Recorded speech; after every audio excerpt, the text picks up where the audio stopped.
ಮೊದಲು ಗೂಗಲಲ್ಲಿ ಡಿಜಿಲಾಕರ್ ಅಂತ ಟೈಪ್ ಮಾಡಿ. ಅದಾದಮೇಲೆ ಆಧಾರ್ ಕಾರ್ಡಿಗೆ ಲಿಂಕ್ ಇರೋ ಮೊಬೈಲ್ ನಂಬರ್ ಹಾಕಿ. ಅದಾದಮೇಲೆ ಕೆಳಗಡೆ ಫಾರ್ಗೆಟ್ ಸೆಕ್ಯೂರಿಟಿ ಪಿನ್ ಅಂತ ಇದೆಯಲ್ಲ ಅದನ್ನ ಹಾಕಿ.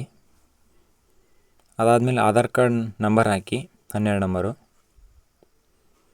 ಅದಾದಮೇಲೆ ಡೇಟ್ ಆಫ್ ಬರ್ತ್ ಹಾಕಿ. ಅದಾದಮೇಲೆ ಮೊಬೈಲ್ ನಂಬರ್ ಹಾಕಿ OTP ಬರುತ್ತೆ. ಅದಾದಮೇಲೆ ನಿಮಗೆ ಬೇಕಾದಂಥ 6 ನಂಬರ್ ಸೆಕ್ಯೂರಿಟಿ ಪಿನ್ ಅಂತ ಇಟ್ಕೊಳ್ಳಿ. ಸಬ್ಮಿಟ್ ಕೊಟ್ಟಾದಮೇಲೆ ಆ್ಯಡ್ ಒನ್ ಅಂತ ಇದೆಯಲ್ಲ ಅದನ್ನ ಒತ್ತಿಕ್ಕಿ.